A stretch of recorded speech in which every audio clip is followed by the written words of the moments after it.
Hello and welcome to Business Class. My name is Shantanu Prakash, and today on the show we have Malay Rout. Malay is the founder and CEO of Innovative Activations, also known as InAct. But his story is very interesting for many reasons. And he's a perfect example of someone who came from a middle class family and broke away from the traditional trappings of what it means to be a person with a regular corporate paycheck and has launched something very innovative. He is the brand ambassador of several wine and liquor companies from across the world. And not only that, he's also started a Wine and Spirits Club of India that has more than 10,000 members. And he's doing a lot of very innovative and path breaking things in the rather controversial wine and liquor industry. Malay, welcome to our show. And we are looking forward to understanding your journey of how all the hard work that you're putting on is making more and more young people drink liquor. And now, how do you live with this thing that you are single-handedly responsible to introduce a lot of the top liquor brands to young and old people in India? First Are of you all, happy with that achievement in the first place? yeah, I do. First of all, thank you very much to having me here. I always believe that from the perspective the world is looking at India, it's a booming country, it's a potential market.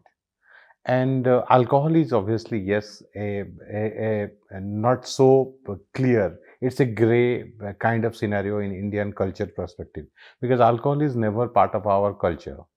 So, but my idea was to bring that awareness and to break that myth. So I always say that our industry is full of myth, and if we are done with that myths, I think this is a wonderful world to live. And alcohol is a wonderful thing, which can be, I must say, it can be very innovative if you are using it in the right way, and if you are not, then obviously we know what are the gray side of alcohol also. So we won't hold you to the fact that you say alcohol is a wonderful thing, but let's assume for a fact that it's a wonderful thing. At least it's done wonderful things to your own life.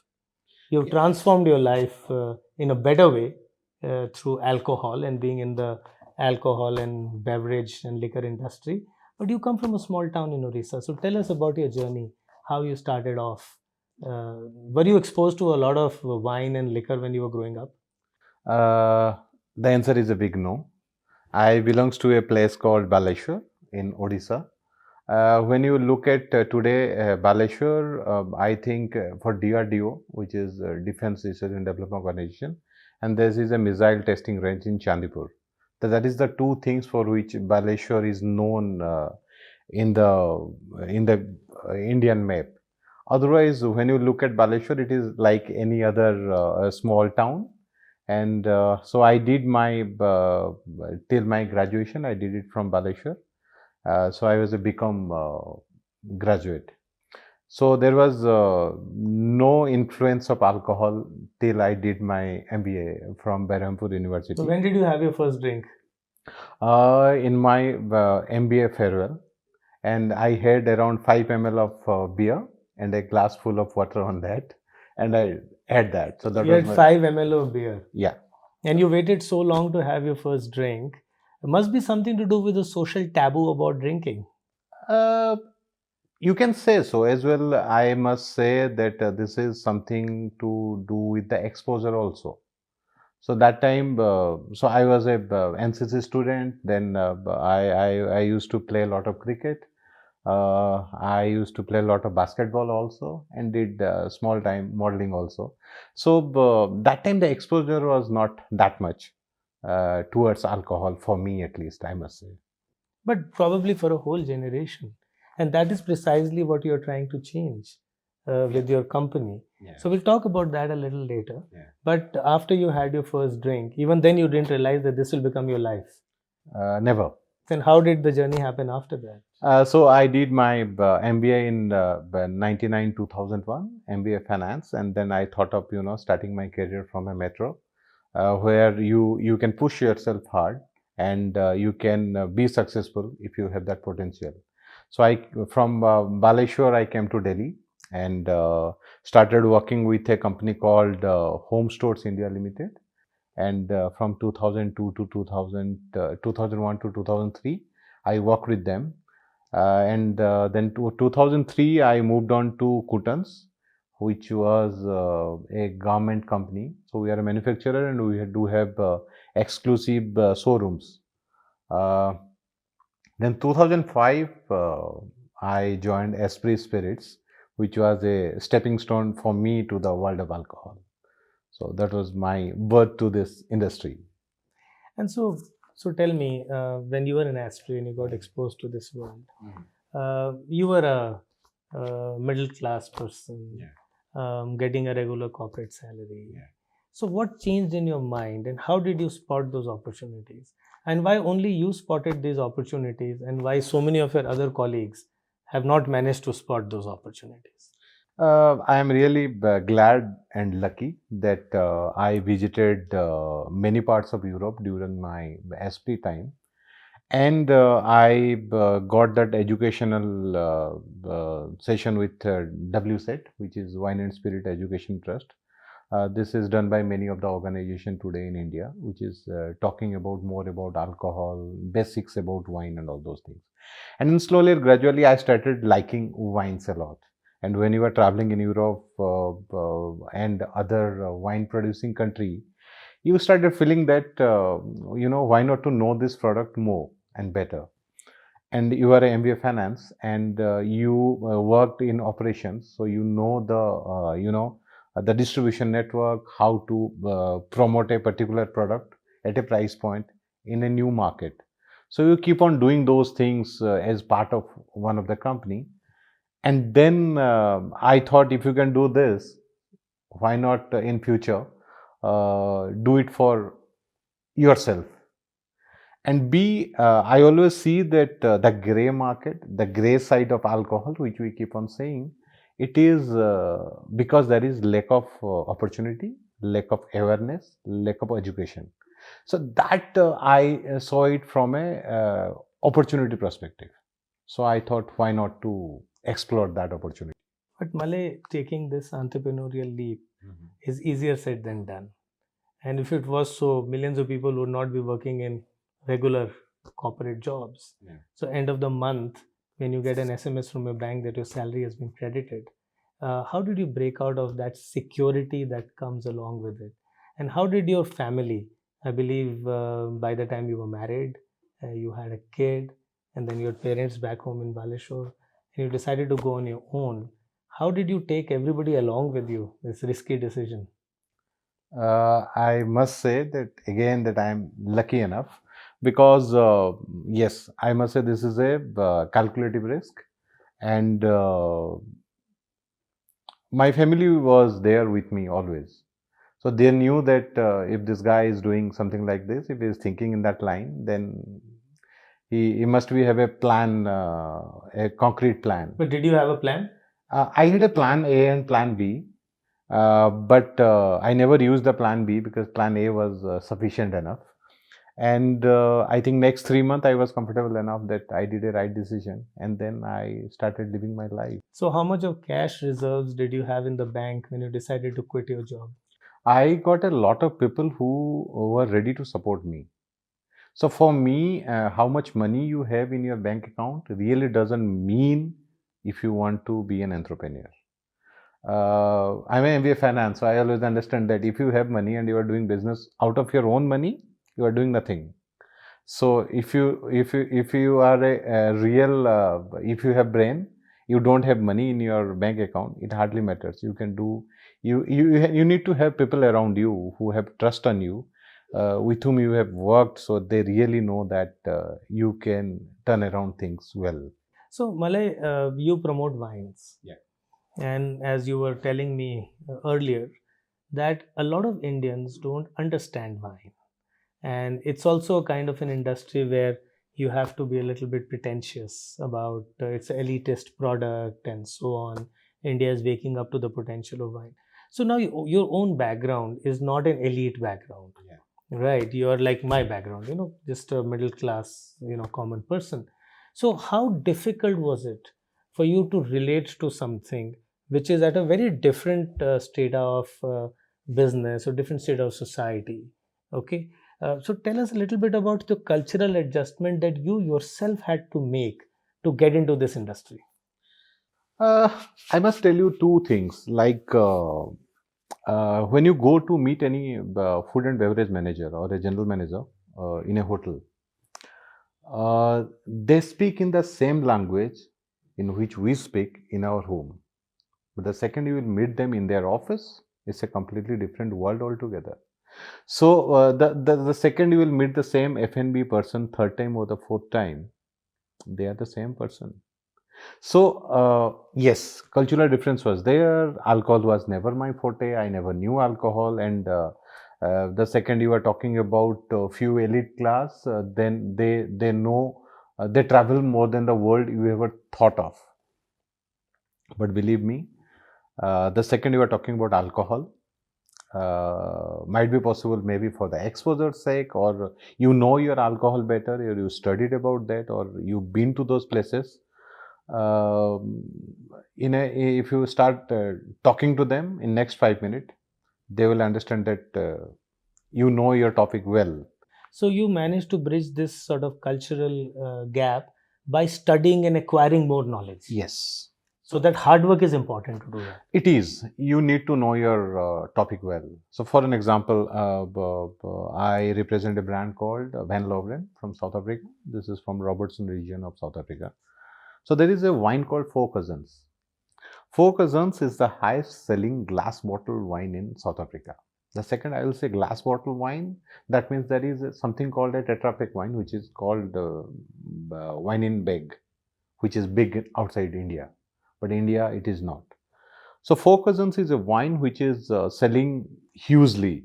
So they are the number one selling brand. We just launched that brand in India. Hopefully not in a Tetra Pak. No, it's a glass bottle wine because obviously India, that myth is still there that those are not good quality wine and all those things. And I looked at as an opportunity because the world is going towards low alcohol beverage. So for me, when I pick that wine, this is a low alcohol wine. So normally when in wine we have 12.2, 13.5% alcohol, but Four Cousins got 8% alcohol.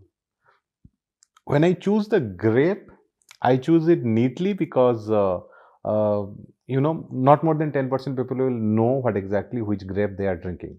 So I pick a natural sweet white and natural sweet red. Believe me, as expected, many of the people keep on asking me, Malay, why you choose a sweet white or sweet red?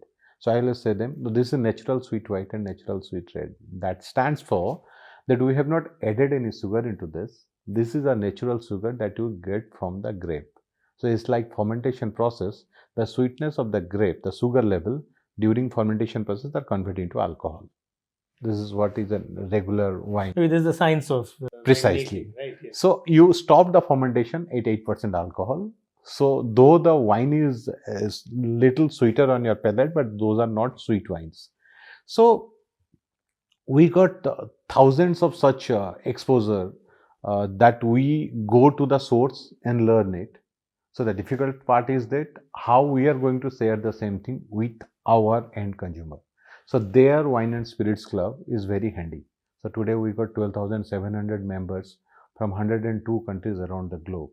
So so my idea was to create something, a platform, which part of the globe you are in or which part of the globe the source is, it hardly matters.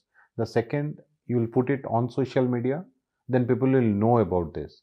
If they will not know, if they are not interested also, the second they will see the picture again and again and again, they will tend to see what is written over there. So that's how we created this Wine and Spirits Club, and I am so happy that today, the second you will put something, you will see a lot of interaction happening there. So is it on Facebook? Yes, or this is on Facebook. It's a Facebook based club. So what I like interesting about you is the fact that you have also leveraged not only you yourself as a brand ambassador, but created this whole social media property, which is your intellectual property in some sense, the Wine and Spirits Club. So this forward-looking thinking, where is this coming from? Do you have friends who have advised you on this digital media strategy?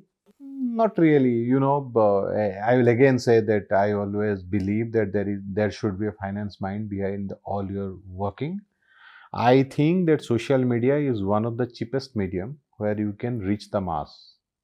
So soon we are going to release our first newsletter, which is called Wine and Spirits Club newsletter. Then we are going to, like, 14th and 15th of December, we are doing one event which we call Tipple Fest, where there is 22 brands are participating in that fest. So this is a fest which you targeting the end consumer.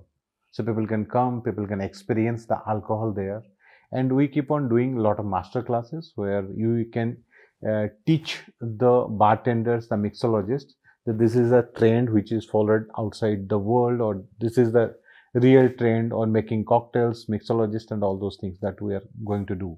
So the whole idea is that to trend them, then it shouldn't be you who is pushing this thought, but there are many others whom you are training. They are trained enough to share the same thing with their end consumer. So you're doing a lot of pioneering work in bringing foreign brands into India and selling India's potential and the youthful demographics of this country. But do you think Indian liquor also has a future outside India? It is. I think when you say tequila, when you say cachaça is a Brazilian drink. When you say pisco, which is a Peruvian thing, uh, I think there is a big scope outside. And believe me, we are exporting a hell lot of alcohol outside India. We are exporting big numbers. So there is lot of scope. So what is tequila? Tequila is nothing but like a fenny. So Okay. Fenny got a lot of scope, and somebody need to put his mind So do you think behind ever that. Malay will apply his mind to that as well? Uh, Because you're Indian. maybe. Yeah, And if you promote Indian liquor outside of India, that would be a very natural fit. definitely yes. Why not? Definitely, if there will be an opportunity, then I'll love to grab that. Because tequila, when you say, or a pisco, when you say, they really worked hard to make these brands, the local brands, popularized the worldwide. So maybe Do you think Indian brands have to still work harder? So, what is that one mantra for success that you want to share with a lot of people, millions rather, who are trapped in mid-level corporate jobs? you need to ask yourself, you are confident what you are doing? You need to ask yourself, can you do it in a better way? You need to ask yourself, are you happy? You need to ask yourself, what next? If the four question you will ask yourself and you'll get the answer, then I know what you are going to do next day onwards. You keep on doing interviews with many people. Many people keep on saying their success mantra may be the way they transform their life and all those things. Did that really affect you? Or you think that the way you transferred your life is better than anybody else? No, I think it is rather unfair to compare people. I think everybody who's been on this show has been an exceptional personality in their own right. And I think what has been very amazing for me to see is that the success story of every person is unique and it is uniquely different. It is. And Malay, what is also important to note is that people who, while their stories are different, Yeah. there are some common traits that every founder and every entrepreneur has. And so some things are very different, but some things will remain common across everybody who is a founder. For example, they always give 100% of themselves to whatever they're doing. True. Number two, they're always willing to learn, to share, and to grow. So entrepreneurs are not selfish people. True. They come last in the food chain. First comes your employee, your customer, and finally at the bottom of the chain is that so-called poor entrepreneur who is struggling to pay the wages for thousands of people who are dependent on them. Third thing is they're always growing. Yeah. Because the world around them is dynamic. True. So in every story, you will find examples of how they have very quickly adapted. They are flexible. They are not rigid. These are some of the very key traits. And lastly, I'm very happy to see that 99.99% they value integrity and ethics on the very top. Because you spoke about ethical values, for example, and almost everybody has spoken about that, how being ethical and being honest and being a person of integrity has been the very important factor in their success. True. And that's a huge lesson that successful people are going to give to the rest of the world. So to answer your question, everybody is different in their own way, beautifully different, but everybody is also common in some core values of entrepreneurship. Interesting. Our founder today, Malay Rout, is a very interesting example of someone who is very sharp, very quick, and someone who can spot an opportunity. So if you look at his story can, in one sense, be a similar story of literally crores of young people in India who are born and brought up in a small town, a lower middle class existence, did his entire schooling and college in a small town called Baleshwar. But while he was in a small town, somewhere he was harboring big dreams that were built on very middle class values of hard work, of ethics, of integrity, of working harder. So you come from a small town to a big city, and then you have a genetic advantage because you're willing to work harder, you're willing to try harder, you're willing to devote those extra hours, which so-called big city young people are not willing to do. And you take all these skills and you keep applying and keep transforming yourself. So he did his graduation in finance, but quickly learned about operations and became an operations manager. Then learned about sales and marketing and became the head of business development, and so on. And the moment he spotted an opportunity where he could launch out on his own, he grabbed that opportunity. And I think that is the challenge that many of us today who are in corporate jobs are faced with every single day of their life. And at the end of the interview, he talks beautifully about the four questions that each person must ask themselves. And if the answer to each question is yes, that it means you're ready to make the jump. And he's an honest person, not shy to admit that he is earning 3 times of what he used to earn in his corporate job hardly a few years back. And the ability to organize, taking social media into account, grabbing opportunities as they come, and slowly but surely building his business. Great example that even if you don't have any capital, but you just have a dream, you can fulfill your dreams and become the person that you want to be. So he's a person who believes in exploiting his full potential.